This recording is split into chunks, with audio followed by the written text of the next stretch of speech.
What is up YouTube, Motoriv here, another DIY video. Kung ikaw ay naka-stator driven pa at hindi ka pa naka-battery operated at nagpaplano kang mag-battery operated ng inyong motor, para sa iyo ang video na ito.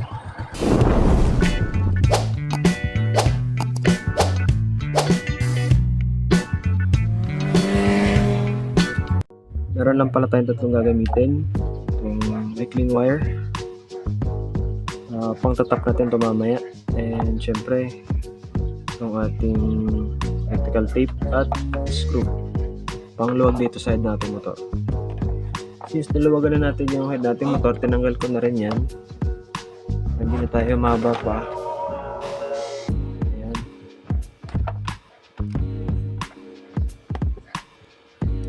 Hanapin lang natin dyan is yung yellow wire. And ito yung may yellow wire. Disconnect natin itong socket. Ngayon, meron na tayong dalawang yellow wire. Ito at saka ito. Isang yellow wire lang yung gamitin natin dyan. Hanapin natin yung yellow wire na naka-direkta sa ignition or sa may control panel. Itong isang wire natin is ito yung source. Galing to ng stator mismo. So, hindi natin to kailangan. Kailangan natin is itong isa. Nalawagan ko na rin ito kanina. Bunutin na lang natin. Ayan. After natin mahanap yung yellow wire, meron tayong dalawang wire dito. Ito yung ating headlight switch. Black na may white tsaka yung green. Then, connect lang natin dito sa yellow wire. Either of the two. Wala namang problema yan. Then, electrical tape na lang natin.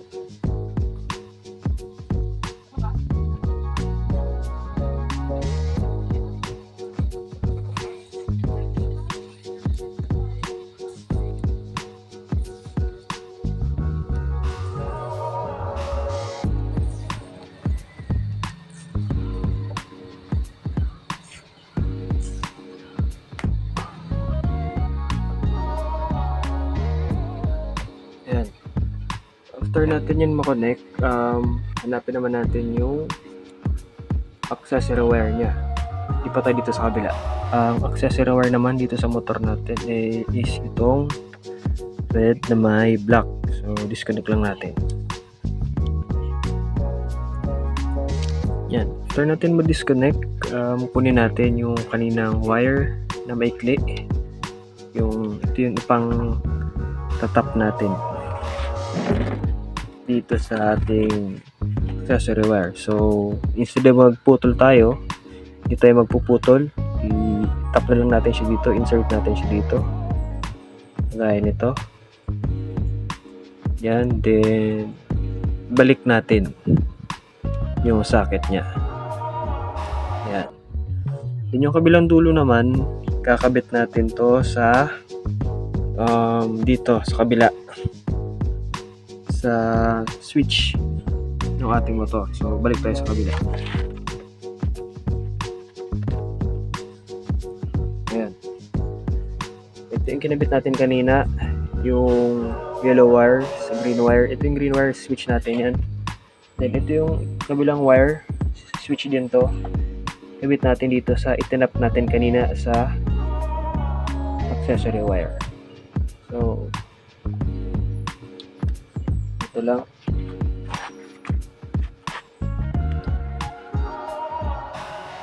Pasok natin siya dyan.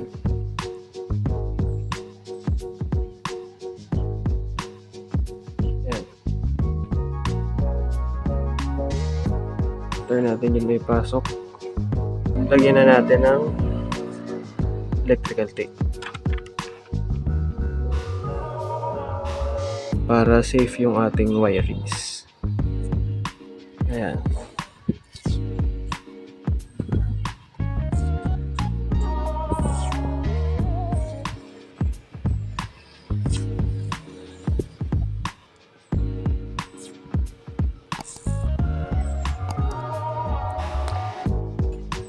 Ayan. So, testingin natin kung gumana yung ginawa natin.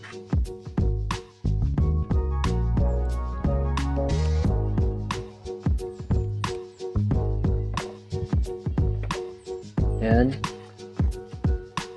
i-on natin yung ignition switch. Then, on din natin yung ating headlight switch. Yun. Gumana siya. And high, low, low, high. So, naka-off na po yung ano natin dyan, yung motor natin. So, naka-battery operated na po siya. Then, ayun, recap lang tayo. Ito pala yung switch natin. Dalawang switch, yung isang wire, kinabit natin sa yellow wire na naka-direct papuntang gauge panel or sa kanyang ignition. Then yung isang wire natin sa switch, kinabit naman natin dito sa kanyang accessory wire. Ito. Ayan, itong red na may black. Ito yung itinap natin. Ayan. Nakabit yan dito sa switch natin. So, nilagyan pala natin ng cable tie. Parang reinforcement lang para hindi matanggal. Tsaka mas matibay. So, check natin ulit. Pilit natin yung head. Ayan. On natin yung switch, ignition switch. And then, ayun. Bukas na siya. Off, on. High, low. High, low. So, naka-off yung ano natin yan. Naka-off yung makina. Kung nagustuhan mo at nakatulong sa iyo ang ating video, please like, share, and subscribe na din bilang suporta sa ating channel. Hanggang sa muli, adios!